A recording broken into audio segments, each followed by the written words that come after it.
Today we'll be going into the desolation of abomination, but we're looking to do this on another level. We're going to show you that the desolation of our people starts with false flags. When I say our people, I'm not primarily pointing out a race, so I don't want people to think that I'm talking about a race of people. When I say our people, we're talking about people in Christ.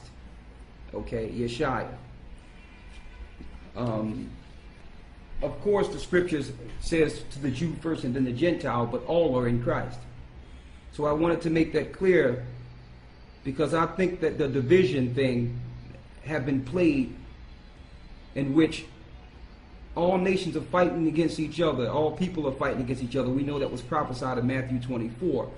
But by all this fighting and distraction, we've taken our eyes off the ball and not focused where it needs to be focused. The powers that are controlling the earth need us to fight and to go against each other. They need that. That's part of what allowed them to stay in power in this earth, confusion. They tell you in 1 Corinthians 14 that the Most High is not the author of confusion. So Satan thrives off confusion, fighting, adversity. Okay?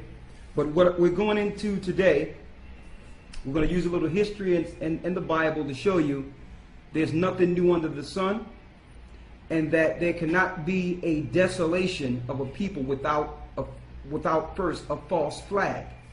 Now, for those who don't understand what a false flag is, a false flag is usually perpetrated by someone that have the finances and power to control media or the minds of the people.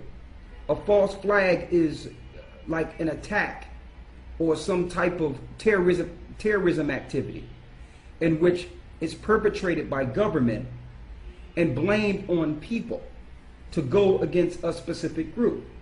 And I think this will hit those who believe in the Bible on another level. It will also interest those who had questions about the Bible and whether or not the Bible is true. And I printed some detailed information. I will go into some history.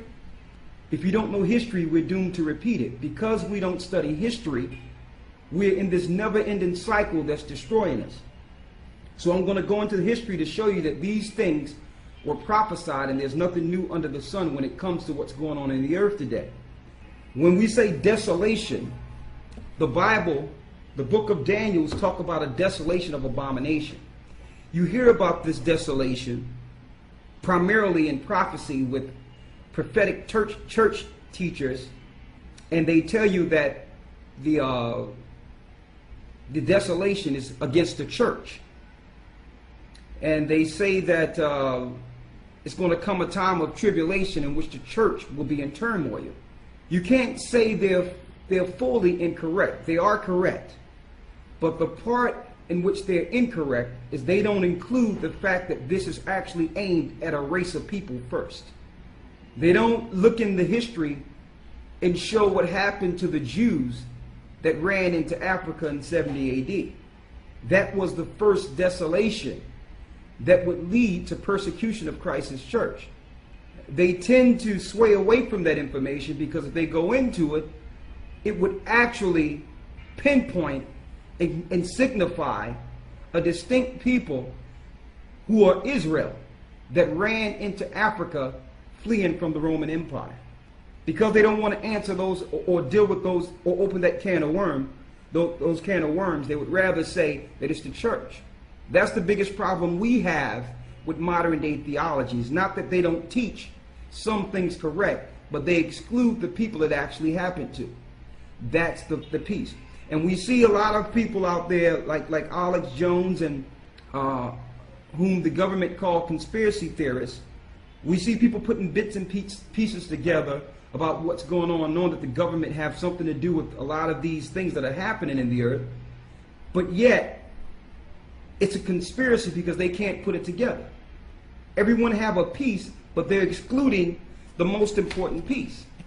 This allows us to put all the pieces together. So they'd rather you grasp at straws and have a piece of the conspiracy without putting it all together. Therefore, they can continue to operate. When I say they, I'm talking about the powers of this world. Okay? So let's go into it. We're going into the desolations. The desolations in the earth starts with false flags. That will be the topic this evening. The desolations start with false flags. So also, you hear this word. They want us to live in a world of tyranny. They want us to be cattle to them. They. We keep on hearing this they, and can't identify who the they is. Who are these people, or what are they that want to oppress their citizens or destroy this earth? Who are they? Let's start there. Let's go to Ephesians 6 and 12. Follow us. Go ahead. Ephesians chapter 6 verse 12. For we wrestle not against flesh and blood. Read it again. For we wrestle not against flesh and blood. We wrestle not with flesh and blood. So when you hear those who may be tagged conspiracy theorists talk about the they have pieces. But this thing is deeper than physical man. We wrestle not with flesh and blood, but who? But against principalities, against powers, against the rulers of the darkness of this world. We're wrestling and fighting against the rulers and darkness of this world. There's rulers and spirits that are controlling the government figures in this earth with an agenda. You have to realize. Read. Against spiritual wickedness in high places. Against spiritual wickedness in high places. That's what we're fighting against. So when you say the they, you're not fighting with just physical beings. Or someone might just point to a president of the United States or the Queen of England or these government figures that really change chairs like musical chairs. But yet an agenda continues regardless of who's in the seat. So there's a spiritual plan against spiritual people. And whether or not people want to believe the Bible and want to believe that the Bible is true, regardless or not, it doesn't matter if you believe it, it's happening. This is what's happening. There's demons and spirits controlling the governments of this earth and giving them a time period in which to exterminate the people of Christ. These are the same people, these are the same spirits that control Herod, who was determined to kill Christ. These were the same spirits who controlled the Caesars. All right? Now, I don't want to get too far dealing with the spirits that mingled with men. I want to keep this on a base level so that we can all understand what's going on in an effort to rally together in the spirit. It's not about who knows more knowledge than others and all. It's not about that. We're going to need each other in these last days. And in order for us to get ready for this battle, in order for us to battle, we must first stop fighting each other and understand who we're really fighting against. Start at the 10th verse. Ephesians chapter 6 verse 10. Finally, my brethren, be strong in the Lord and in the power of his might. Put on the whole armor of the Most High, that you may be able to stand against the wiles of the devil. So in order to make it through the last part of this tribulation, we must put on the full armor of the Most High. We must put on the full armor of these scriptures. Understanding we're fighting against spirits. We must be able to protect ourselves to stand against the wiles of the devils, his spiritual weaponry. You can't fight this government physically. You can't fight these world powers physically, because it's not just the physical. They're being controlled by spirits. They're being controlled and are set up and established through spiritual beings. Some people have a piece of it, but they still only have a piece. and they become what you would call conspiracy theorists. You have like David Icke, who's in the UK or Europe, who primarily focus on the reptilian race, to tell you that there's some type of reptilian or deformed spirits that are giving technology to the people. But it's so far-fetched that people can write him off as some type of nut job. But it's just a piece if you don't have this understanding. Some people, like Alex Jones, strictly focuses on government conspiracies and things that the government is doing without telling the people in an effort to protect the Constitution. Now, if you're only trying to protect the Constitution, you lost focus, because this plan was in place well before the Constitution was drafted. They did the same thing in ancient times. They did the same false flags in ancient history. And it wasn't about protecting the Constitution. Even though they're bringing out good information, they're still off track. They can be utilized by the same people they're trying to go against, or the same spirits that they claim to be fighting against. The T-H-E-Y. But we wrestle not with flesh and blood. So I'm going to, on a base level, we're going to go into some history and linking into modern day things that are happening within current events, and bring you current to today in a nutshell, on a low level, on a base level, so that we can all understand it, and therefore we'll be able to understand who we're fighting against and who we must help in these last days. Let's go to the Desolation. Let's go to the one in Daniel first and get Matthew 24. You ready? Mm-hmm. Chapter and verse. Give it to the brothers and sisters. Daniel chapter 9 verse 2. Go ahead. In the first year of his reign, I, Daniel, understood by books the number of the years, whereof the Most High came to Jeremiah the prophet, that he would accomplish 70 years in the desolations of Jerusalem. He would accomplish what? 70 years in the desolations of Jerusalem. He would accomplish 70 years in the desolation of Jerusalem. Go ahead. Check down verse 26. Go down to 26. Go ahead. Verse 26. And after 62 weeks shall Messiah be cut off, but not for himself. And the people of the prince shall destroy the city and the sanctuary. The people of the what? The people of the prince that shall come shall destroy the city and the sanctuary. The people of the prince, which is the prince of darkness, the people of Satan, which was the Roman Empire, shall come and do what?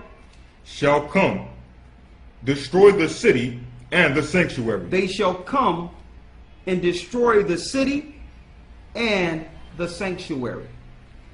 Okay, now this was a desolation that was prophesied during Daniel's time. Now, mind you, this was well over 400 years, over 500 years. You understand? Before it actually happened. This is the desolation that Daniel was talking about, to show you that the Bible prophecies are true. The desolation in which the Roman Empire would destroy the remnant of Judah, Benjamin, and Levi that were in the southern kingdom, or in Judea. Now, what makes this important is that these were a particular people. It had nothing to do with a religion. Okay? It so happened that these people were the people of God who received the law, statutes, and commandments in the Old Testament. These were physical people who were destroyed by the people of the Prince of Darkness, which was the Roman Empire. These people, the Roman Empire, and their governors and their emperors, were dealing directly and are dealing directly with the Prince of Darkness, Satan. So that was the agenda, to destroy the people, or the original people that were in the land of Israel. Now, I need you to make a point of that, because you're going to find out that never changed. See, and that's the piece that all these conspiracy theorists are missing, that piece never changed. The prince of darkness is still over the Roman Empire, focused on the same people, or the seed of those people that were in Jerusalem originally. This have nothing to do with a religion, because some people might say, well, it's just talking about Christians. You're partly right, but this is the piece you're missing. Go to Acts 11 and 26. The book of Acts, chapter 11, verse 26. And when he had found him, he brought him unto Antioch. And it came to pass that a whole year they assembled themselves with the church, and taught much people. And the disciples were called Christians first in Antioch. The disciples were called what? And the disciples were called Christians first in Antioch. So you have to realize there was a people established before the Roman Empire started calling the Jews Christians. Those Jews that were following Christ were not called were not called Christians until the Romans saw it fit to label them. To do what? To put a name or label on a faction of Jews who were newly come up. All right? So they wasn't just focusing on Christians. They was focusing on Jews who were Christian. You really need to focus on this, because the confusing piece in this, they flipped everything, they turned everything upside down and made you believe that the European or Khazars are the Jews. And they're not. They converted into Judaism. So this thing is not really focused towards them. It's focused towards the real Jews, the seed of the Israelites that turn or who have been converted into Christ. All right? Read on. Read that last part again, because there's something key on that. Acts chapter 11, verse 26. And when they had found him, he brought him unto Antioch. And it came to pass that a whole year they assembled themselves with the church, and taught much people. And the disciples were called Christians first at Antioch. The disciples were called Christians first at Antioch. So the disciples were Jews. Peter, he was a Jew. He was an Israelite. He wasn't Jewish. They were from the seed of either the seed of Benjamin, Levi, or Judah. They were not Jewish. So the prince of the people, which are European Romans, were against the Jews. They were against the Israelites. They tried to kill the Israelites. And those Israelites, like it said in prophecy, fled from the face of the serpent and went into the wilderness. Those that took heed to Christ's prophecies. Let's get Matthew 24 and read 15. St. Matthew chapter 24, verse 15. When ye therefore shall see the abomination of desolation, spoken of by Daniel the prophet. The Lord says, when you see the desolation of abomination spoken of by Daniel the prophet. What is this desolation?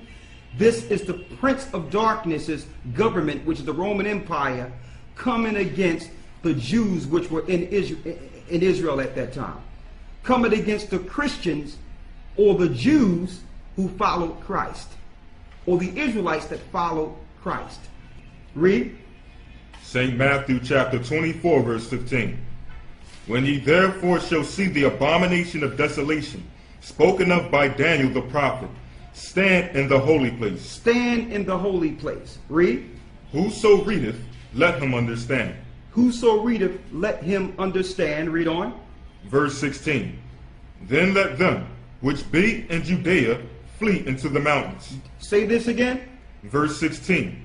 Then let them which be in Judea flee into the mountains. And those physical people which were Israelites that converted to Christianity under Christ understood with the high military occupation they were to flee unto the mountains when they see high military occupation. Now, it's proven history, and you can read this in a book called Hebrewism in West Africa. Also, there's some detailed good history from Babylon to Timbuktu, and Judea trembleth under Rome. All right, and that book is by Rudolf Ard-Windsor. There's some detailed history of what happened to a physical people who were destroyed by the Roman Empire in 70 AD and fled into the Atlas Mountains. They went around Morocco, eventually into certain parts of Africa, and settled into Africa.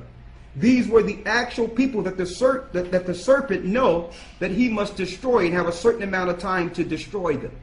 Okay? A particular people. They fled into Africa.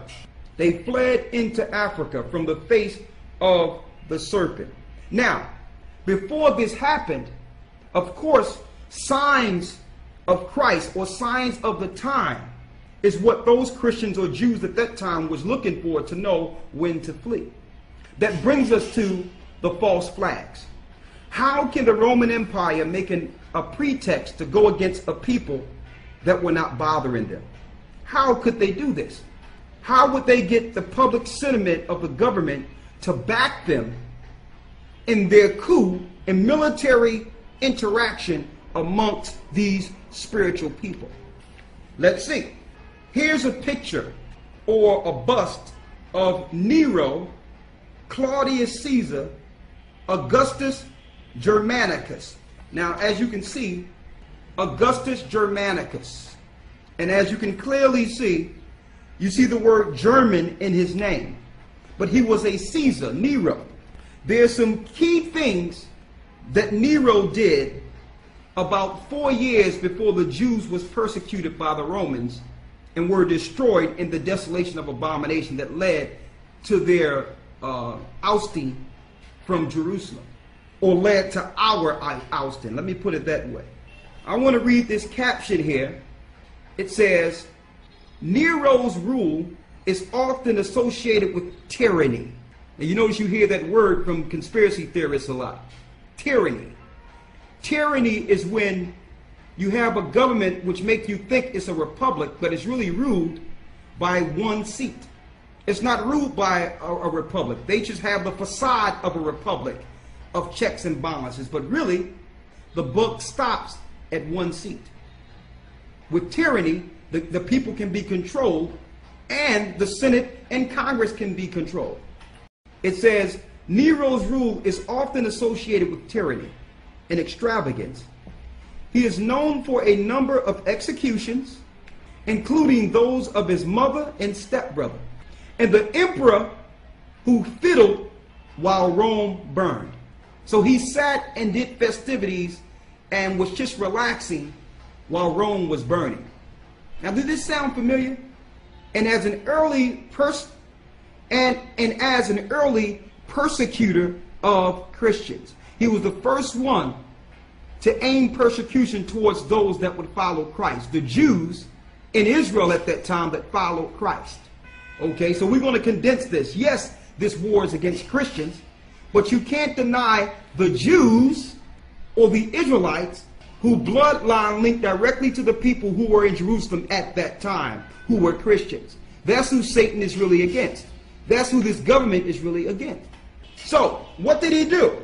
I want y'all to examine this and look at this clearly, folks, and tell me if this is just a coincidence. It says here, the Great Fire in Rome, this is under Nero. In Latin is called Magnum Incendium Romae, was an urban fire that occurred 64 AD. 64 AD now. Now mind you, this is only a few years before Titus is set up, before Vespasian and Titus do this thing in 70 AD against the Jews. This is 64 AD. Districts were completely destroyed, and the other 7 suffered serious damage. The only other contemporaneous historian to mention the fire was Pliny the Elder, who wrote about it in passing. Other historians who lived through the period, including Dio Chrysostom, Plutarch, and Epictetus, make no mention of it. These are like reporters at that time, or whom they would call historians. Burnt. Rome continued about 1,700 private houses and 47,000 insula of tenant blocks. It was said by Cassius Dio that Nero that the emperor at that time sang the sack of Ilium in stage costume as the city burned. So he was sitting around amongst his people having a party in a costume while parts of Rome was burning. Now, here's the key thing.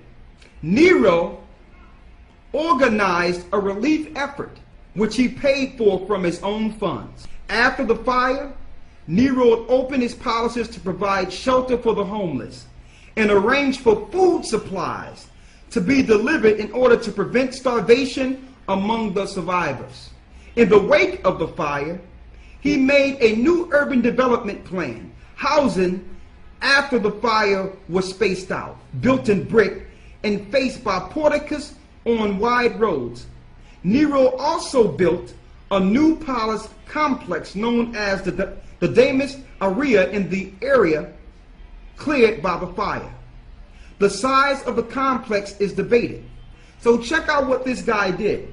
First of all, there was rumors that he actually got his what you would call them, they were military, but they were out of uniform military. So he got people to dress up as Jews, sort of like Blackwater did, and burn houses all over the place, and then blamed it on the Jews or the Christians in Jerusalem. Therefore, he can use this as a pretext to rally his people behind him with patriotism against these people. And he did nothing for over 5 days while this thing burned. Here's a picture of it. Here's the picture. Now, mind you, I have another picture for you. Go to Ecclesiastes. Ecclesiastes 1 and 9. And I need you to hold what you have in Matthew and hold what you have in the Josephus. So this was a false flag to get public sentiment and popularity amongst the Romans to go against a people who were not bothering them. Now, mind you, at that time, they blamed it on Christian extremists or the Jews who followed Christ. This time, now mind you, the president did nothing while these planes was hitting the building. He was just around someplace at a school reading a book to children. Does this sound familiar? See, because people don't read history and understand history, they fail to understand that these false flags are done because these people in high places are controlled by spirits who are against a people in this earth, who are against an actual people. We need to tie this thing together. Read Ecclesiastes in the Bible, 1 and 9. Read that. Ecclesiastes chapter 1 verse 9. The thing that hath been done, it is that which shall be, and that which is done is that which shall be done. The thing that have been is that which shall be, and that which is done is that which shall be done. Read. And there is no new thing under the sun. There is no new thing under the sun. These governments are not doing anything different. They're just pulling out the books, the atlases, and the canons of their fathers, and are doing the same thing. And the people are prey to these things because they don't study history. And on top of that, they create an element in which you will fight against each other. And while you're fighting against each other, taking each other out, they're planning on taking everyone out. Well, I want you to focus on this for a second. Nero cared not about Rome. And after it was burned, he already had the legislation in place to come in as a hero. Not only could he blame the Jews, but he could also feed the people, examine the event, and see what what things went wrong, so that he could bring more laws to stricken the people. So he looked like he was paraded as a hero, but he was the one that was behind the false flag. He was the one that created the false flag, and they welcomed him in Rome as he was a hero, feeding them the spirit of patriotism. So they couldn't wait to kill the Christians. They couldn't wait to kill the Jews that were in Jerusalem. I need y'all to examine this for a second. And they're still killing those same exact physical people. It didn't stop. It didn't stop in Rome. It didn't stop in Rome. Go to Revelations 12. It didn't stop in Rome. Let's get the history on this first, out of the Josephus. Then we're going to Revelations 12. Let's get the history first. We're going to go into the Josephus and give you the history from Josephus. Give you a brief historical outlook on what happened during Nero's time. Now this is before Vespasian and Titus sacked Jerusalem all together 6 years later. Now I want you to see how this parallels to what's going on in the earth today. You start a false flag, blame it on an extremist or someone religiously extreme. Roll out things that can help the people, but still have the people targeted against a faction. This time they said it was Muslim extremists, but you notice it's not about Muslim extremists anymore. They didn't curtail this thing to focus on one people. Now the terrorists are Christians and black people are the terrorists now. Minorities are the terrorists. Mexicans crossing the border, drug cartel, terrorists. We must rally the American citizens to protect our borders because of terrorism. We must protect our people from the drug cartels when we know it's the government that financed the drug cartels. This is a fight against a people, the same people that originally inhabited Jerusalem. Let's go there. Okay, get it right here. We're going to get it in a nutshell because we don't have the time to go into all the history, but I think y'all getting the gist of this. We're going to get this out of the Bible dictionary. There's a little toe up here. The Zondervan Compact Bible Dictionary. Read it. In 64 AD, a large part of Rome was destroyed by fire. Whether or not Nero actually ordered the burning of the city is very controversial. It's very controversial. He ordered the burning of the city to destroy a people. This is nothing new. Okay? Bin Laden had nothing to do with towers. Okay? Our people had nothing to do with the underwear bombing. Okay? Our people had nothing to do with none of that. Our people are not trying to leave the country to join some Muslim extremists. People just want to live their life and serve the Most High. It's the government that are whipping the people up into a frenzy in an effort to have people attack each other while they're attacking everyone. It's governments that are doing this, and they did this in the past. We wrestle not with flesh and blood. Read. However, justly or not, the finger of suspicion was pointed in Nero's direction. The finger of suspicion was pointed in Nero's direction. Read. A scapegoat was provided in the Christians. A scapegoat was provided with who? A scapegoat was provided in the Christians. He burned Rome and blamed it on us. He burned Rome and blamed that atrocity on a people who had no idea what they were doing. Why? Because it was prophesied in Daniel that the people of the prince would destroy the people of the temple, the Israelites, the children of Israel. So Satan is focused towards destroying a certain people. Let's get Revelations, the 12th chapter, and let's start at the 10th verse. Read it. Revelations, chapter 12, verse 10. And I heard a loud voice saying in heaven, now is come salvation and strength, and the kingdom of our God, and power, and the power of his Christ. For the accuser of our brethren is cast down. So when Christ was crucified, Satan was cast down for good, which means he had no more entrance to the throne of the Most High to accuse the brethren like he did in the Old Testament. Read. Which accused them before our God day and night. Go ahead. And they overcame him by the blood of the Lamb. And we were overcome by the blood of the Lamb, by Christ's crucifixion, by his blood, and shedding his blood for our sins. It gives his people another chance to come back to the Father. These were the same people that fell in the old covenant. See, this is the piece they're not teaching in Christianity. It's an actual physical people that Satan is against first that are Christian. Read. Revelations chapter 12 verse 11. And they overcame him by the blood of the Lamb and by the word of their testimony. So this is how we can overcome. The Most High helped us overcome by Christ's sacrifice, giving us a chance.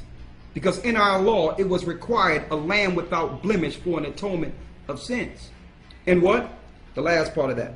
And by the word of their testimony. And by the word of their testimony. The words we read here. Read. And they loved not their lives unto the death. And they loved not their lives unto the death. So these are they which are willing to give their lives for the truth. That's how the disciples were. Okay, and these are they whom the powers have no power over. They are afraid of. Read. Verse 12. Therefore rejoice, ye heavens, and ye that dwell in them. Woe unto the inhabitants of the earth. So the Most High is giving us a key indicator here by saying, woe unto the inhabitants of the earth. Satan is going to come, now that he can't go before the throne and accuse the brethren anymore. He's going to destroy everything, including the earth. Woe unto what? Woe to the inhabitants of the earth. Woe unto us. We're living on this earth. And who? And of the sea. And of the what? And of the sea. Look what's going on in the waters right now. So they'll do anything to destroy these particular people. You need to see this. They'll destroy creation to get to these people. Read. For the devil is come down unto you, having great wrath, because he knoweth that he hath but a short time. So the devil is directing these government figures to destroy these people with any means necessary, even if it means destroying the earth, because he know his time is running out. So he have a certain amount of time to destroy these people. And I'm going to tell you something about these people. These people are your minorities. These people are who your governments call minorities. They don't matter. That's why they call minor or minority. Y'all really need to examine this, because these are the people, if you want to make it, that you will have to be behind and help in the last days. Okay? Read. Verse 13. And when the dragon saw that he was cast unto the earth, he did what? He persecuted the woman which brought forth the man-child. He persecuted the woman that brought forth the man-child. He persecuted the children of Israel who brought forth Christ. In the Old Testament, the woman of the Most High is his people, the children of Israel. So they started persecuting the people who brought forth Christ. These was a physical people. It had nothing to do with a Christian religion. These were people. Read. Verse 14. And to the woman were given 2 great wings of an eagle. To the woman was given 2 wings of an eagle. Now, how do we know this is talking about people and not a church? Read the first verse. Revelations chapter 12, verse 1. And there appeared a great wonder in heaven, a woman clothed with the sun, and the moon under her feet, and upon her head a crown of 12 stars. A crown of 12 stars. That signifies or denote the 12 tribes of Israel. That's who this woman is. The woman is the 12 tribes, including the lost tribes. Okay? Now go back to the verse you left off at. Verse 14. Go ahead. And to the woman were given 2 great wings of an eagle, that she might fly into the wilderness. So she was given 2 wings of an eagle. That means to take flight and fly, or to run. Read. That she might fly into the wilderness. That she may flee or run into the wilderness. Why? Read.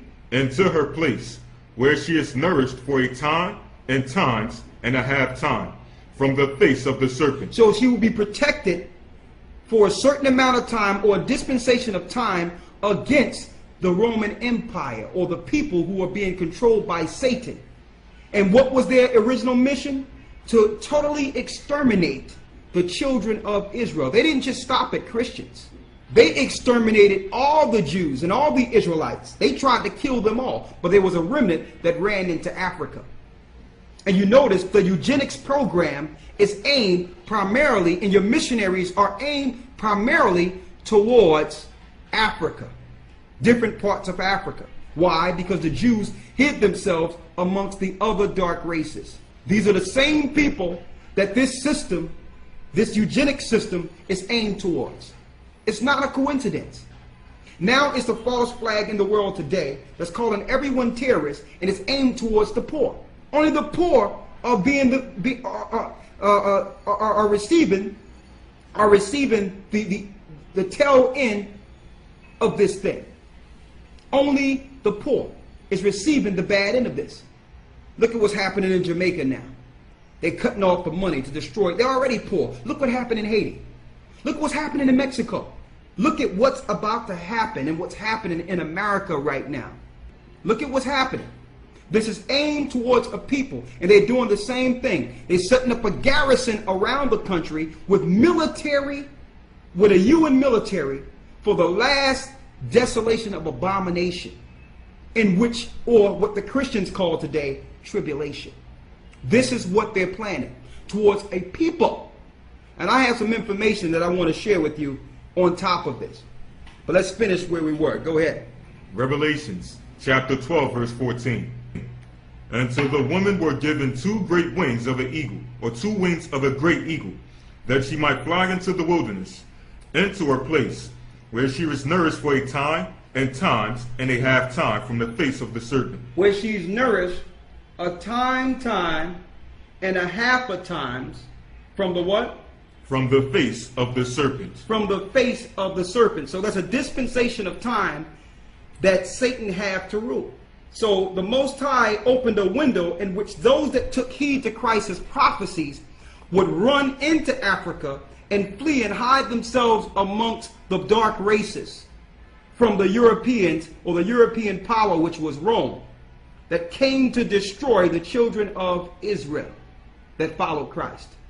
They seen high military occupation in their land, and they knew, okay, it's time. And you're going to find out those same signs are today. When you see high military activity, regardless of what they're telling you it's for, whether they're saying it's to help you, no. They told us that in 70 AD. They told us that after Nero burnt Rome. They told us that with Vespasian and Titus. No, we're not going to listen to that anymore. We're not following that anymore. You can't come with weapons and guns and say you're there to help people. You said that to us in Katrina. Katrina was really a military op, or what you would call a military operation, to plan for what they are about to do now. We wrestle not with flesh and blood. We deal with sorcerers, demons, spirits in high places. Spirits who understand how to use certain technology and move and control weather. That's what we're dealing with now. So they can point weather towards a certain area and move it with a computer all over the Gulf regions. They can do this. And what people are suffering and have nothing in the Gulf region? I want to show you something. I'm getting page 84 in Babylon and Timbuktu here.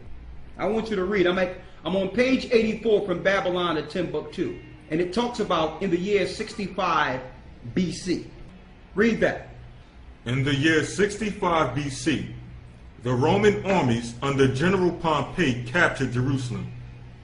In 70 AD, General Vespasian and his son Titus put an end to the Jewish state. Now this was during the time of Nero, right after the burning, the false flag burning of Rome. In the year 65 BC, the Roman armies under General Pompey captured Jerusalem. In 70 AD, General Vespasian and his son Titus put an end to the Jewish, or what you would call the Jew state. Read. During the period of the military governors of Palestine, many outrages and atrocities were committed against the residue of the people. Many outrages and atrocities were committed against the residue of the people. The residue are the people that was left there and didn't take heed to Christ's warning of the desolation of abomination. It was a residue or a remnant left there who was hard-headed. And those were the people, Vespasian and Titus, controlled by the serpent, were able to destroy and control. Read. During the period from Pompey to Julius, it has been estimated that over 1 million Jews fled into Africa. It has been estimated that over 1 million Jews fled into Africa. Who are these Jews? These were the original people that were following Christ, that was persecuted by the European Romans. That was persecuted by the European Romans. And this is fact. This is history. Read.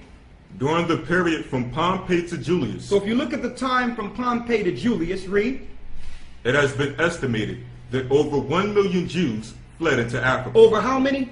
Over 1 million Jews fled into Africa. Over 1 million Jews took heed to Christ's prophecy. They didn't go to the rooftop. If they seen it, if they came down from the rooftop, they didn't go into the house to grab anything, like Christ said. They grabbed what was on their persons when they seen the Roman occupation, and they started to leave. And mind you, they was vilified as a pretext of them vilifying the Jews.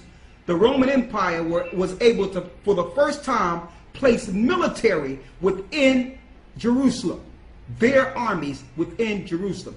Y'all, you better look at this and do the comparisons. There's nothing new under the sun. This is the government-controlled destruction or genocide of a race that follow Christ. A race of people. And there's a remnant out of these people whom they know will rise and raise and be used in great power in this earth at this time. They know it. They don't care about the conspiracy theorists and people giving little parts. They care about these same people, the seed of these people, standing again with the knowledge of their forefathers. That's what they are afraid of. They're afraid of the woman that bare the man-child. It's the same people you might think are minorities. That the government may tell you they're bad people, they're diseased people, they're druggies. Listen, there will be no drugs without the CIA or government. There will be no diseases without the vaccination program. So you're buying the propaganda by the same people you're claiming to be fighting against or to be arguing against. Think about it. Fighting against the Mexicans, saying, oh, they trying to take our borders. Your border's been taken a long time ago. It had nothing to do with the Mexicans. The Mexican was here before there was a border. Wake up. This is aimed towards destroying the poor, the people that Christ will rise in the last days, that would find Christ again. The same people that fled into Africa in 70 AD. These are the Jews. Read. During the period from Pompey to Julius, it has been estimated that over 1 million Jews fled into Africa. Over 1 million Jews fled into Africa. And why? Where's the history on these people? All these great colleges don't have this information. Where's the history on the Jews that fled into Africa? I hear all about the Jews that fled into Europe and they went into certain areas. I hear all about that. They don't want to open up Pandora's box. Why? Because the serpent is still trying to control and destroy the remnant of that seed. If they make you think these people are nothing, they're druggies, they're just trying to take our jobs, they're just diseased, then you will accommodate them in helping them destroy God's chosen people, God's seed in this earth. You're helping them. Read. Fleeing from Roman persecution and slavery. Go ahead.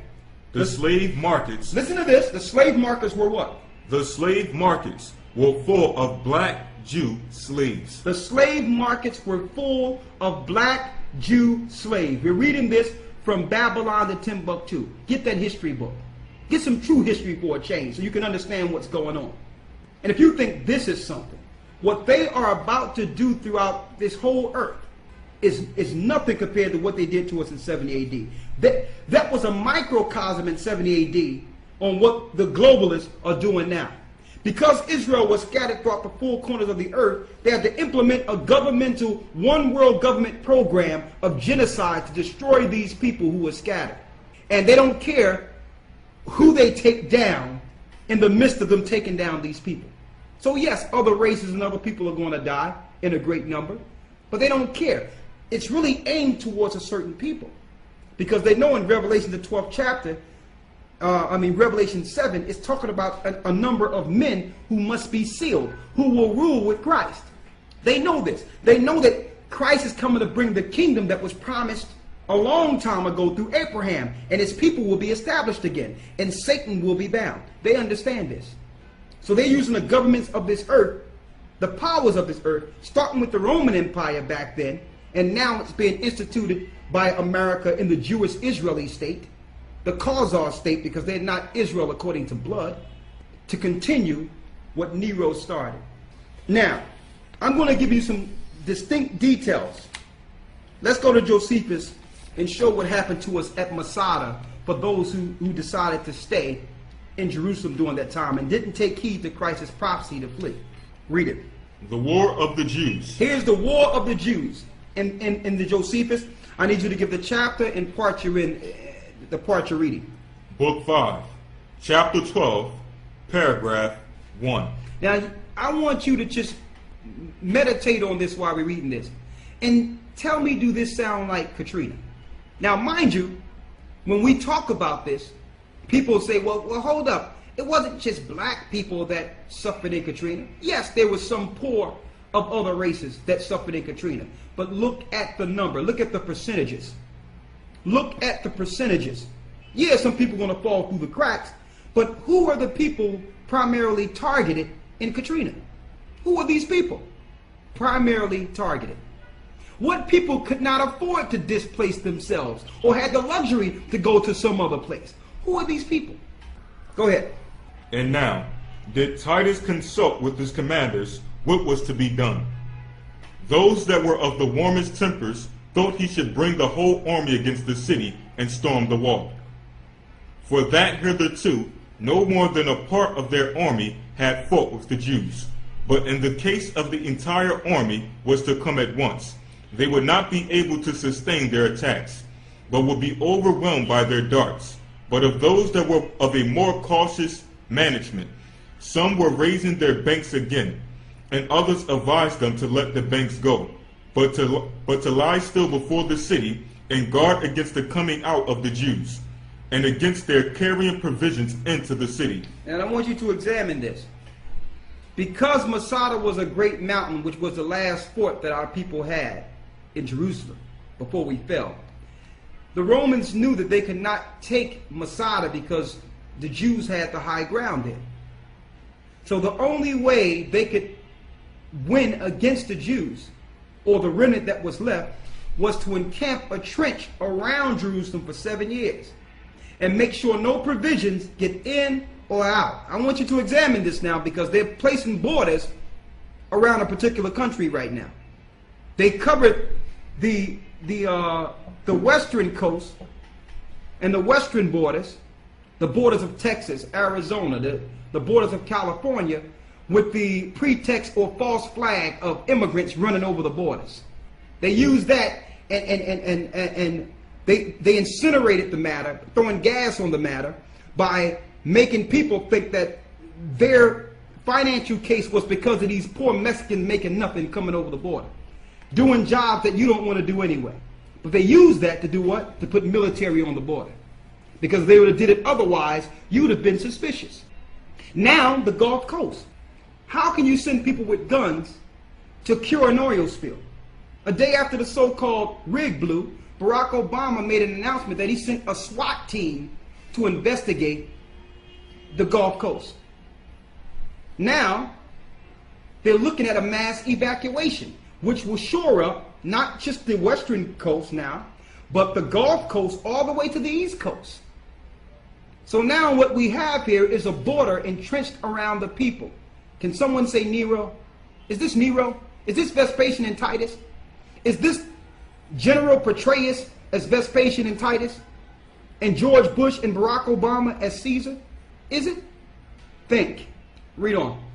Others advised to let the banks go, but to lie still before the city, to guard against the coming out of the Jews, and against their carrying provisions into the city. So they had to control our provisions. So they wanted to make sure people could not nourish themselves, starve the people out. Read. And so, to leave the enemy to the famine, and this without direct fighting with them. For that despair was not to be conquered, especially as to those who were desired to die by the sword, while a more terrible misery than that is reserved for them. Go ahead. Jump over to what happened for the people that was left in the city. Let's show some of the things that happened to them. Number one, if you are left in a total chaotic situation, you can't expect peace. You can only expect chaos. So if there's no provisions for the people and you're not letting anything in or out of the city, Katrina, is that 70 AD or is that Katrina? Then people start going into stores, going into private businesses to get provisions for themselves. It's called survival. It's called survival where we come from. It's called looting when the government sees it. See, it's still criminalizing the people that are suffering. So they already have this propaganda in place because they used it in 70 AD. Look at them. They're acting like animals. They're looting. Same thing in Haiti. These people are seeing their family, their children, their skulls crushed in buildings. These people had no provision. And the only thing the government could publicize through media was people trying to get grains of rice. They're looting, shooting people in the back because they were trying to get water for their family. They're animals. They know the next result of being trapped is to panic. So they use that against the people too. This is what they're doing. This is what they did. And you know what? They are about to do it again. Go ahead. War of the Jews, Book 5, Chapter 12, Paragraph 2. When Titus had therefore encompassed the city with this wall, and put garrisons into proper places. So he built what you would call a border around the city. Read. He went around the wall at the first watch of the night, and observed how the guard was kept. The second watch he allotted to Alexander. The commanders of the legion took the third watch. They also cast lots among themselves who should be upon the watch in the nighttime, and who should go all night long round the spaces that were interposed between the garrisons. So they watched him 24 hours a day. I seen something that disturbed me this morning. I seen this militia group, who the government is not stopping now, at the borders as American patriots trying to shore the borders against what they call Mexican drug cartel. Give me a break. Now, why would the government allow this to go on, but go against the militias that's going to protect themselves when it comes to them defending the Constitution? But you're going to let some militias go to the border to kill Mexicans, or what they would call drug cartels. Now people are criminals just for being Mexicans.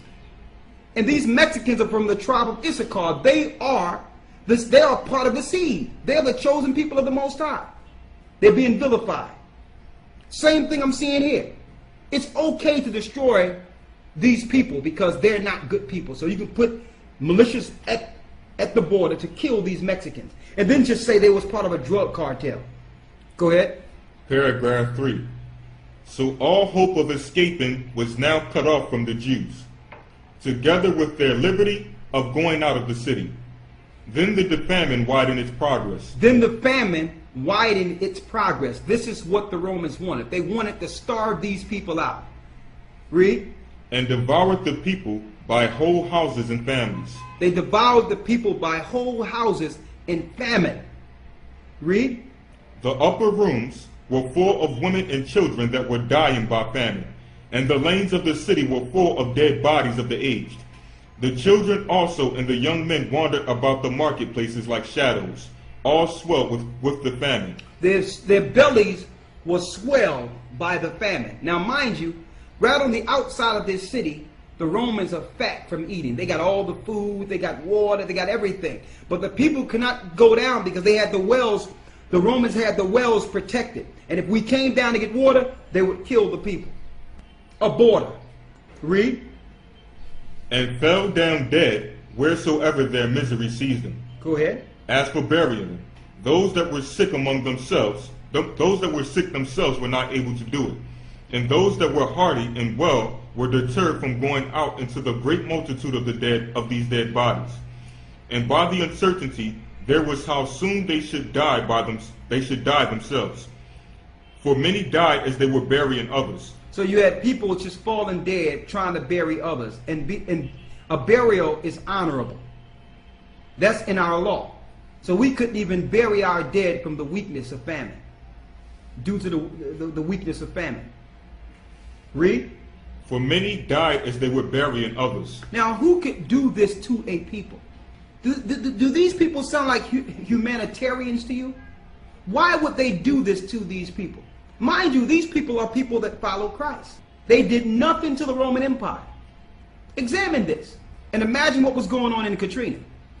How the people was crying, Jesus, Lord, what's going on here? Why can't anyone come and help us? Why George Bush stayed for almost a week at the White House looking at the suffering of the people.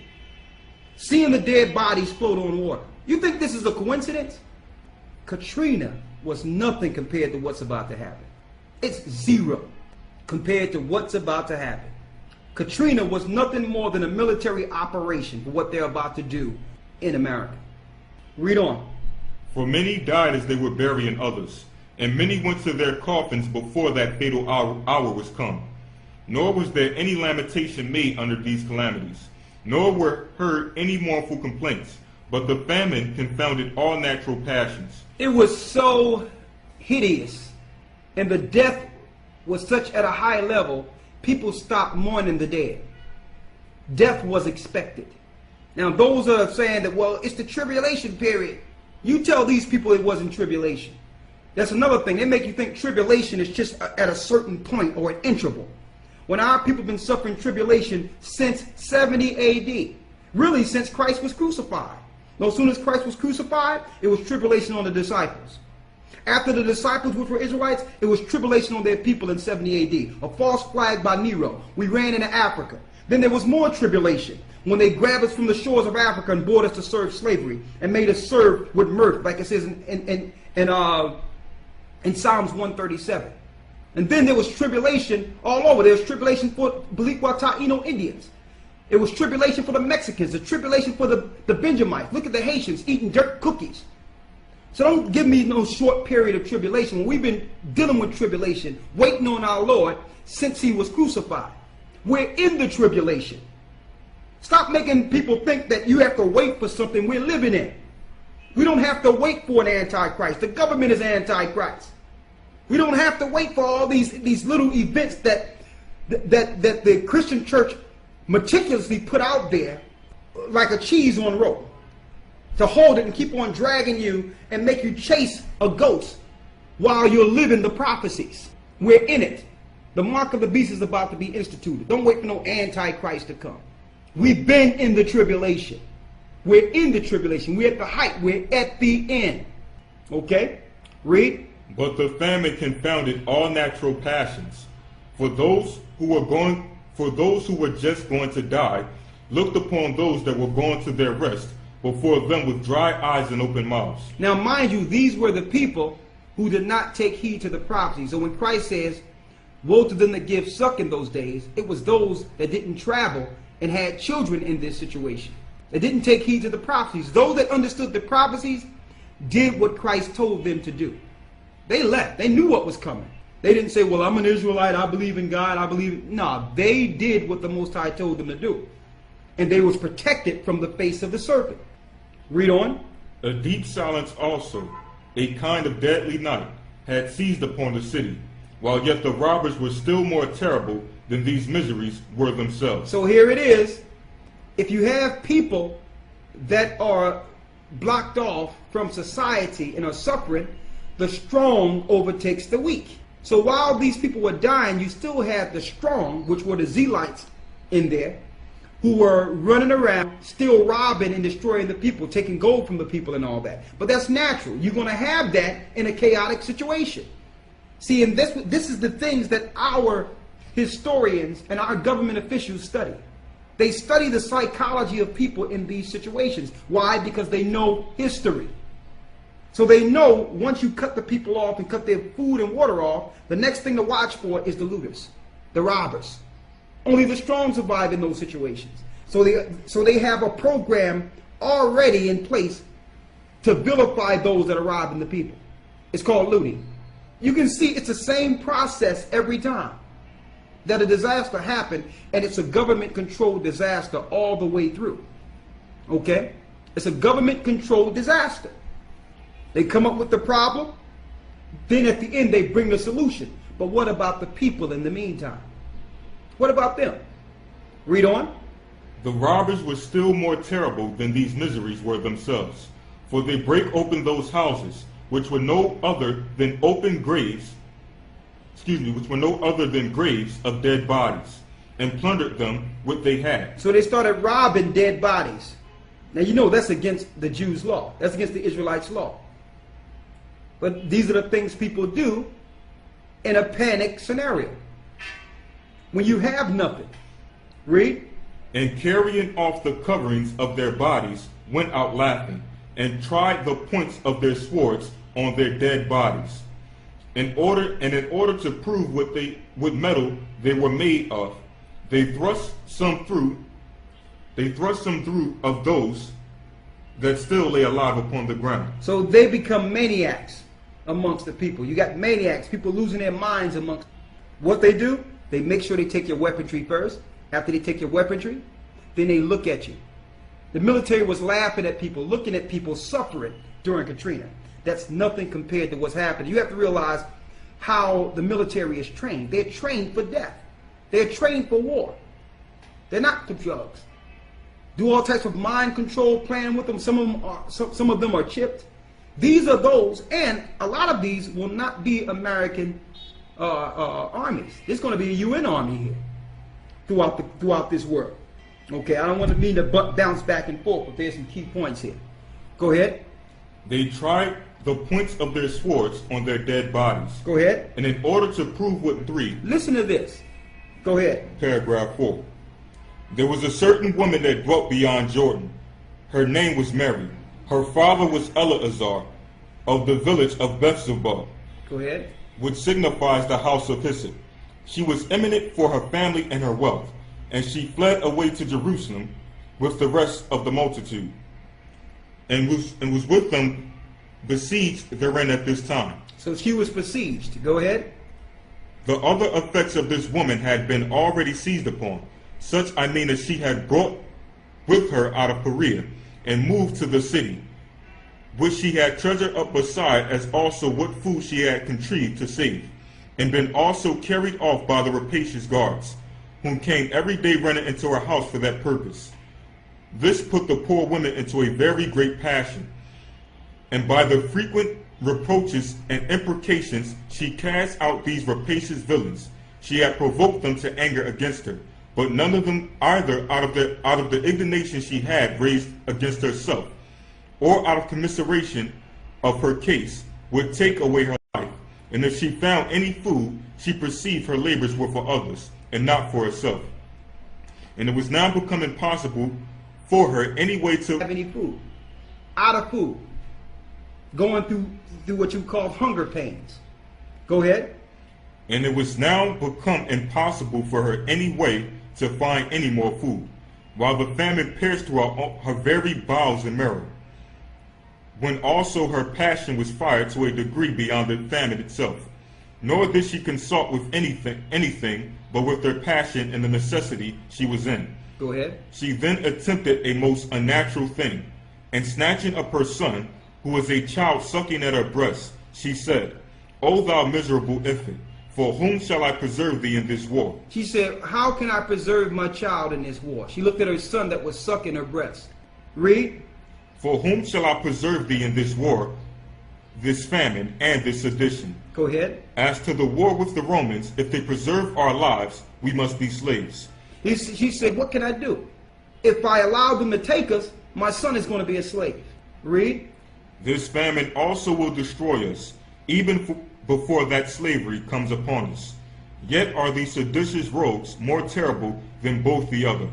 Come on, be thou my food.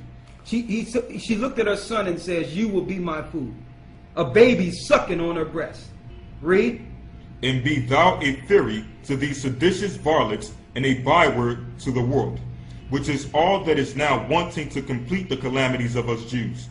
As soon as she had said this, she slew her son. She killed her own child that was sucking at her breast. And then roasted him. And ate the one half of him. She ate one half of her own baby. And kept the other half, by her concealed. And she kept threatening her and did what? That they would cut her throat immediately if she did not show them what food she had gotten ready. She replied that she had saved a very fine portion of it for them, and withal uncovered what was left of her son. Hereupon they were seized with horror and amazement of mind, and stood astonished at the sight. When she said to them, This is my own son, and what hath been done was my own doing. Come, eat of this food, for I have eaten of it myself. Do not you pretend to be either more tender than a woman, or more compassionate than a mother? But if you be so scrupulous, and do abominate this my sacrifice, as I have eaten the one half, let the rest be reserved for me also. After which those men went out trembling, being never so much affrighted at anything as they were at this. And with some difficulty they left the rest of that meat to the mother, upon which the whole city was full of horrid action immediately. And while everybody laid this miserable case before their own eyes, they trembled as if this unheard of action had been by themselves. So those that were distressed by the famine were very desirous to die, and those already dead were esteemed happy, because they had not lived long enough either to hear or to see such miseries. Now just examine that. This woman that was known for helping others, she didn't flee and had her child. And remember when Christ says in Matthew 24, woe to them that give suck in those days. He was talking about those that would be a result, that would be a direct result of the siege. Same exact thing. People looting, people going against each other. Now I want to bring this thing around to what's going on, especially with our people in America and throughout the earth, really, because I looked into some of the camps, and they're not just in America. America got the blueprint of these camps from Europe. They practice these things.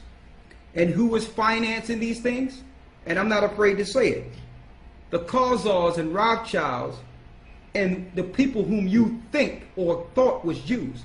But the Jewish people today are from the same stock and bloodline of the Caesars, and they're from the same blood and stock of Amalek, according to the Bible. They have infiltrated everything and made you believe that they were the victim, and have financed the genocide of the children of Israel.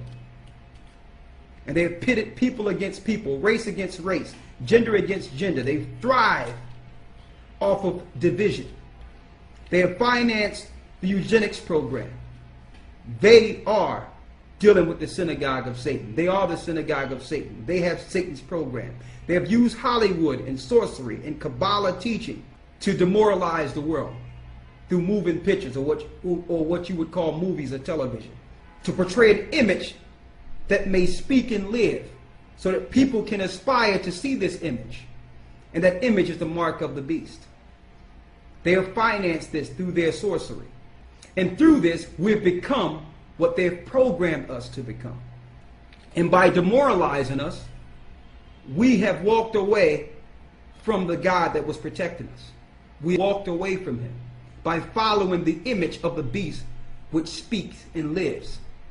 By following what we see on TV and movies, we were demoralized, and that hedge the Most High had over us was removed based on our actions and our sins against the Most High in the Bible, which gives Satan the full right to have total play over these people who are demoralized. We have the hedge over us as long as we follow Christ and follow the commandments. But if we're demoralized, we're in Satan's playground now. Who is financing this? The Jewish powers of this earth. They control the banks. They control everything. Okay? They control the fluctuation of the dollar and the markets of the dollar. They control everything. And they are really the same race and the same bloodline as the Caesars that destroyed us in 70 AD. But they're hiding under the name Jew, because it's easier to do their bid if they come off as the victim. They can do it and hide under being victimized. But they're not the victims. We're the victims. We're the victims of the world that they're financing. Examine it. Someone asked, and I wanted to address that because this is how it come around full circle. Someone asked, well, how is what's going on with the oil wells? And I'm not going to call it a spill, because a spill is if I had something in a cup and spilled it in water. It's not a spill. You got a volcanic eruption of oil at the bottom of the sea. Okay, the earth is bleeding. That's what's going on here. All right, and some people ask, well, what do this have to do with the siege and what we're reading in 70 AD? Well, we've found information to know that weeks before the well blew, the oil was leaking at the bottom of the sea through drilling. miles away from where the rig was. Other countries which have oil rigs refuse to use this dispersant that the government of America is using over the water, because it brings the oil down into layers to make the people believe that the waters are clean. But yet, our people, I say on our people because if you poison the water, you poison the people. It's a military operation, and it's being used as a pretext for when Barack Obama made that speech to get added help from the Coast Guards and from the armies to help shore up or clean up the beaches. You don't hire assassins or killers to clean beaches, okay? This is a pretext, a false flag pretext, to put military in the Gulf Coast all the way around the East Coast to finish putting a garrison or to finish what you would call a military wall around the United States. That's what this is. And I'm bringing it here to show you how it links into modern day prophecy and the mark of the beast. Rapid RFID is the company. It's another subsidiary company to VeriChip. I made some connections yesterday and some calls, and I found out now that the chip, or what they call the chips and bracelets, are not only for diabetics or people with Alzheimer's or the fact that you might lose your pet in a disaster. Guess who have been included with this now? Because you've seen the commercial about the guy holding a chip saying, I got diabetes, but diabetes don't have me. You've seen it. Guess who's included in that list now? Under Radiant RFID. People who cannot afford to misplace themselves in a disaster. The poor. You are included in the list now. Now, this is leading to a path of including almost everyone, because look at the economy of America. Jobs are being lost. Millions of people will be cut off roads altogether. There's no more money left in the pool of money for unemployment. The bailout took the rest. And the extensions he gave dried up the pool. It's done. Then you have all these people who have applied for unemployment that can't get it now because it's tiers and no one can meet these tiers. In a disaster, the value of your home go down. So if the value of your home go down, but yet you still have to pay the mortgage, not based on the value of your house, but your set contract, that means you can't even afford to leave your house. If you're on welfare, public assistance, or getting any type of assistance from government, you are government property. These are all the people who are in this management evacuation program. And mind you, there's a date on this. They started this, getting this plan together in 2005, and it was actually executed and perfected in 2008. And now they're going to use it now. You're going to tell me that all this is a coincidence? They're going to use it now? Let me read this.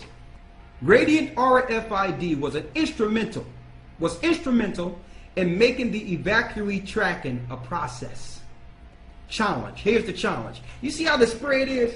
Looks all nice. Don't it look like something that you can readily accept? Here to help the people. Challenge. Listen to this. You require the ability to manage and track large-scale evacuations and sheltering operations with hundreds to tens of thousands of evacuees. When more than 1 million people evacuated from Hurricane Katrina in August 2005, now mind you, Katrina is 4 years after the false flag of the Twin Towers in 2001. You see the parallels here? You see that how it's nothing different? A few years after the false flag, then you have a thing where Katrina is an issue now. Still aimed at a certain people. It started off with Arabs. Now the terrorists are Christians and black people. It says here, when more than 1 million people evacuated from Hurricane Katrina in August 2005, I don't want to just say Christians and black people. There's many people. There's white people that's included. These Christian groups that are right wing, primarily white people, are considered terrorists. But it started with this guy in a cave that no one had found yet.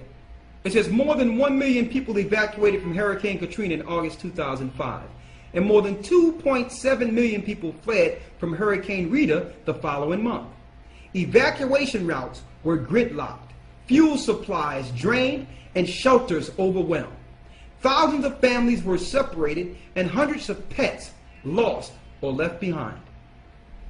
The lessons learned from these catastrophic events reshaped the way the state of Texas approached mass evacuation, and sheltering and amplified the need to better assist and track special needs individuals throughout the process.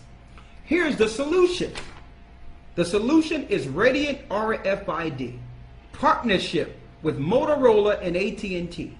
Worked for more than 2 years developing a system that incorporates Radiant RFIDs, enhanced tracking software, RFID wristbands, RFID portals, GPS, Motorola handhelds, and AT&T communication for Texas. The Special Needs Evacuation Tracking System, which is SNETS, integrates these components to provide a reliable, scalable solution that has been better tested in more than 20 exercises and drills and 2 real hurricanes. They're telling you in this spread that they was using these things as a test, as drills. For what? For what's about to happen very soon. For what's about to happen very soon. The Lord, it tells you in Revelations, Babylon the Great is fallen, and they know they don't have enough to deal with all the issues that are happening in America all at once. Unemployment, water's bad, people suffering, running out of food, no jobs. They don't have enough to deal with all these issues. Where will there's no place that they can displace all these people that will be evacuated from the Gulf Coast. It's impossible. They have a plan for you though. It's called evacuee centers. We was telling you it was FEMA camps years ago. Now they've made a pretext in which the people will welcome this or breathe in benzene and die. So you're not going to be forced to go into the camps. You will beg to go into the camps. And then that's when it begins. It says right here, RFID wristbands are scanned by RFID portals and handhelds. Now the handhelds is what the military will have scanning and processing the people. As evacuees proceed through the evacuation process, updating the information at each point and sending the data wirelessly to a centralized database. The solution allows the state and locals to monitor the evacuees' status, keep family members and pets and medical assets together like they care. They want to make sure you and your family and your pets are together. So we got to link you into a database. Why can't you just put the family on the same bus? Or just ask people, okay, where's your mother and father? That don't work. And it says here, it says, family members and pets and medical assets together while providing information to loved ones at each stage in the evacuation process. RFID speeds up the processing and saves precious volunteer and responder resources when both are in short supply. Integration. Now this is how they integrate. Integration to the other systems such as Web EOC and SNCA. It's provided by Radiant's Web Services layer, providing a clean integration point for local or other statewide information systems. Here's the benefits and overview. Track people, pets, assets with one system, keeping family units and items together. Notice that's the first bullet point. So they're actually coming to help keep you together in a catastrophic scenario. That's what the military is coming to do. They're coming to do the same thing they did in Katrina. They want to make sure they track the people. They gave everyone cards to do spending with. They called them what you would call refugees, so that you can fall under a military term and not have rights as a citizen. Once you stay, you give up your rights as a citizen and become an evacuee or a refugee. You fall under a different law. Track people, pets, and assets with one system, keeping family units and items together. RFID, barcode, and GPS enabled. Efficient registration process. Up-to-date information at each point during the process. Flexible reporting and mapping. Extensive evacuees search capabilities. Now here's the question, folks. If this is a military action, and we know it is, and you're being processed to be evacuated, what do you think happened to those who have bench warrants? What do you think happened to those who owe child support? What do you think happened to those who are in debt? Think about it. This is a sure way to actually filter the people. And everyone will have separate buses. Some people will be wanted and have to go through tribunal courts. They have to be separated from the populace and processed and be given tags. This is what's going on, and those are just those they're looking for. There have been instances reported that during Katrina, children was taken away from their parents under being protected by government and was actually chipped. And they was tracking the goings of the families years after Katrina was done. This is where we are. Go to Revelation 13. And I want to say this too. This should be an eye-opener for you people who believe in your Christian leaders. These things were contained in the Bible the whole time, and they continue to teach you false teachings that was established through the Vatican. The Vatican is Rome. Rome was the seat of Satan, was the place for Satan's people to go against you in 70 AD. You should have a problem with modern day Christianity and their doctrine. The Bible is correct. You have to separate the Bible from doctrine that they're teaching. Okay? You should have a problem with that. You would think all the money and time and resources and spirits you've given to these institutions, they would have at least let you know we're in the time that Christ was speaking of, instead of telling you have to wait for some antichrist to pop up and telling you don't have to worry about any tribulation because Christ is going to float you up into a cloud before the mark of the beast is instituted. These were strategic doctrinal teachings to keep you still, to pacify you, knowing that you would go through these things and not prepare. Let's go to Revelation 13. Start at the 15th verse. Revelations chapter 13 verse 15.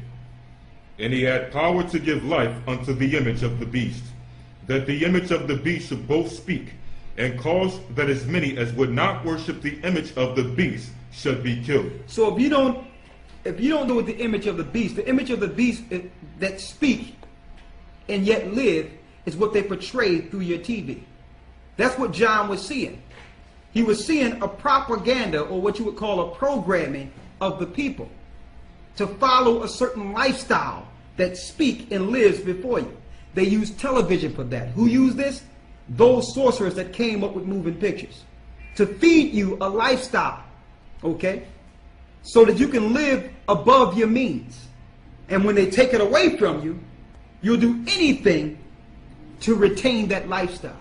That's the image of the beast they gave us in America. It was a lifestyle living above your means. They did that on purpose so that you can worship the beast in time of trouble. Read. Verse 16. And he causeth all, both small and great, rich and poor. So it doesn't matter if you small or great, rich or poor. This is all of us. Read. Free and bond. Doesn't matter if you are in prison or released. Read. To receive a mark in their right hand or in their foreheads. And they're rolling these programs out in which you will be tracked. It's called the mark of the beast. And it's called the microchip. This microchip also, in certain instances, and governments have tested it. They have chips with cyanide in it that can actually give you a dose of cyanide and kill you on the spot if you don't comply. This thing is deeper than you might think. So people that will receive the chip are under close surveillance, and your life hangs in the balance based on whether or not the government wants you to live, based on how they feel about about your servitude to them, if you are a good enough cow for them, if you are worthy to live. Only the Most High should have that power. So this is leading you to be chipped, to be marked, to be tracked. And you will have no choice. They'll tell you in a minute, you can stay there if you want. Breathe benzene. Breathe these toxic chemicals that we spray in the water. Or you can come into what we have rolled out for you. We have clean sheets, we have food. What are you going to do? And I'll tell you, those that go into these camps, it will be a living nightmare. A living nightmare. It's the jail system. The jail system we see today on steroids. Now it's the whole country. It's camps. This is where you and your family will have to reside, being controlled, working off your debt. Read. Verse 17. And that no man might buy or sell. So they are purposely, the government powers of this earth are purposely destroying the value of currencies in the earth to bring forth an electronic monetary system. You control the people by controlling the resources.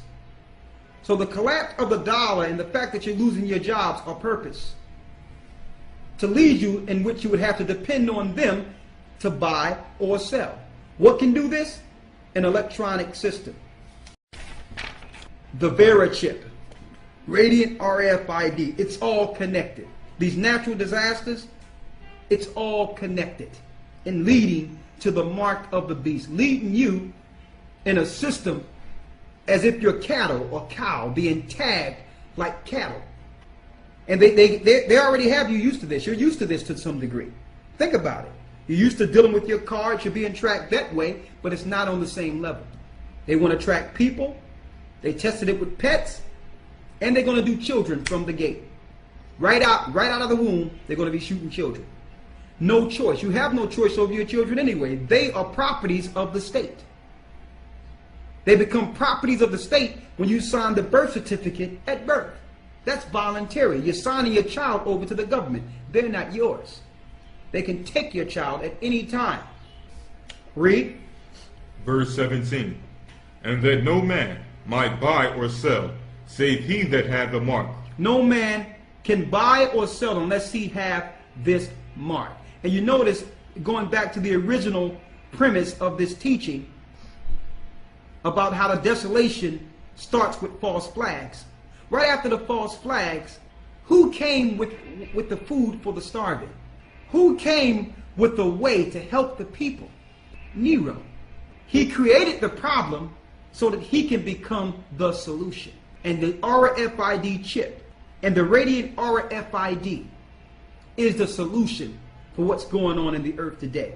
And not just America. They're bankrupting all, especially all the Western world banks. They're bankrupting all these different cities and countries, taking away their currency. Why? Because they're used to a certain lifestyle. They're used to a certain image. And because people are used to living above their means and really don't know what it means to live off the land, you are a prisoner to Satan. You have to worship him to survive in this system. So you're looking for the Antichrist, and the Antichrist has been operating ever since the Caesars were established within the earth. The Antichrist has been operating ever since World War I and World War II, which was a pretext to put the Caesars in Israel, sitting in the temple of the Most High, as if they are the Most High. And right at the dome is where their Lord is, their God that they worship at the dome in Capernaum, near the sea. That's where Satan resides.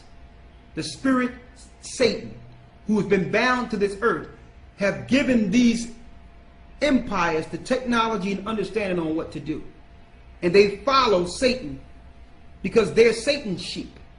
Satan say blow something up, they blow it up. Satan tell them to drill somewhere and destroy something, they do it. That's why it says, woe unto the inhabitants of the earth and the sea. For Satan come down knowing that he have a short time. So he's their leader. And it's against us. But there's a remnant of his people that will not be duped by this program. There's a remnant that will stand and that will live through this, that will continue to warn the people until we're all together in the wilderness. There is no terrorism. There is no terror. There's no boogeyman that's trying to destroy your way of living. Okay? There is no people that's trying to come over the borders and take away your way of living. Okay? There's no, don't believe the stories. There is nobody trying to cross the border and take your jobs. You have no jobs. Bill Clinton gave away your jobs in NAFTA. That's it. There is no jobs. The NAFTA agreement allowed your precious factories to be built in other countries, outside of the country. Mexicans didn't do that. Bill Clinton did that. You had jobs before this happened. So stop. You stop buying the hype. I'm talking to these Christian extremists, these militia groups who think that they have who are fighting against the Mexicans for no reason. Help the Mexicans. Don't think that they are drug cartels like the government is pushing. They're people that's trying to live and help their families. There's no drug cartels. The biggest drug cartel is the governments that control the drugs. So stop fighting against the people. The people are a result of government. The other piece I want to say before we go, before I leave here, before hear the lesson today, is that we have to pray, stay in Christ, help each other, stop believing the hype with media propaganda, and we must help each other on a base level, without depending on the government. And I'm going to say this because one of the reasons the things that have taken our faith away is our dependence on government. Welfare was purpose. Handouts were purpose. Okay? Because if you live that way, you are actually dependent on the government. And you will do everything they tell you to do. You will shoot your children with vaccinations, so the government will not allow your child to go to school. Okay, as long as you take their handouts, you have to do what they say. Okay, so that was also programmed so that you can go down to your public assistance office or wherever and say, okay, well, it's just like you had to get your children vaccinated, you have to get them and you chipped. Okay, because your money is not going to no longer come through your access card. Okay, it's going to come through your microchip. This is what's happening. This is the world we live in today. Okay, so I wanted to do a lesson to bring it all together. No conspiracy theory, history to show you that it's the same thing again, the same exact situations over again with technology and sorcery on a high level that can control weather patterns and even make earthquakes. That's what we're fighting against. And you know what? We must be very important if they have to do all this against little old us. We're just little old people trying to survive. And they're moving weather patterns. They're blowing stuff up. They're doing all this. It must be something greater than what's being publicized on YouTube or publicized through your media. Why are they going through all these things? There's a people that's going to rise. Matthew 24:13, and I'll end it with that. And this is not gloom and doom. There's a light at the end of the tunnel. Let's make this clear. There's a light at the end of this tunnel. St. Matthew, chapter 24, verse 13. Read it. But he that shall endure unto the end. He that what? But he that shall endure unto the end. Brother, get it. One more time. But he that shall endure unto the end. He that shall endure until the end. That means we endure through this. I'm going to tell you, brothers and sisters, no matter what happens, I don't care what the government tell you, do not go into these camps. Do not go into these camps for any reason. They'll control the media coming out of there. It's going to be horrible. Ye that endure unto the end, read. the same shall be saved. The same shall be saved. No one is going to float you up into a cloud. The church is not going to be in some spiritual purgatory while this is going on. You have to endure through this to the end. To the end. And another thing, those people that are cleaning up on those beaches, they're under this prisoner program that Barack Obama signed that will allow prisoners to get fresh air, to come out of their incarceration, to go to the beaches to get away and get some sun. So they signed a program in which they will use prisoners to clean up the beaches, knowing that these prisoners will be breathing in toxic fumes well above levels anyone should be breathing. Notice on all the news circulations, there's only black people cleaning up beaches. Other people got enough sense not to be out there. Read Matthew 24 and 22. St. Matthew, chapter 24, verse 22. And except those days shall be shortened. And except the Most High shorten the days Satan have the rule. See, he know he have a certain amount of time within his time frame. You got that 2012 out there and different dates out there. The age of Aquarius. So he think he has a certain amount of time. Read it. And except those days should be shortened, there should no flesh be saved. If the Most High did not shorten the time that Satan and his government cronies have to rule, and his government sheep that are following him, if the Most High didn't shorten him those days, read. There should no flesh be saved. None of us would be left. There will be no flesh left. There will be no animals left. There will be no people left. If the Most High did not shorten the time he gave Satan. Satan don't care about us. Satan don't care about this world. He don't care about the Lord's creation. He have even given the government officials information on how to live out in space, knowing what might happen to this earth. Read. But for the elect's sake, those days should be shortened. Because the Most High have an elect in this earth, a remnant that he must protect, he's shortening the days that Satan have to rule. And all these false flags, all these attacks, this government power in the one world order is aimed towards exterminating that elect. Who is the elect according to the Bible? Isaiah 45 and 4. This is it. Unless those days be shortened, no flesh shall be saved. But for the elect's sake, those days shall be shortened. So Satan's time is almost up. So there is light at the end of the tunnel. He will lose. We will win. We will win if we stay in Christ. Program is aimed towards those physical people. Wake up. Think about it. We are the children of Israel. We are the people that have bared Christ. He came out of the same loins. We're from the same mother and father. And he came so that this world could be saved. And he commanded that when the Jews or the Israelites wake up, that we would become a light to the Gentiles so they can get the right teachings opposed to the Roman Catholic teachings. We would teach this Bible in spirit and in truth because the Bible is our forefathers' records. It's not a religious book. It's the records of a people. So with that, I hope you receive the understanding, continue to pray, and may the Most High be with you. And I hope you understand that these false flags are created.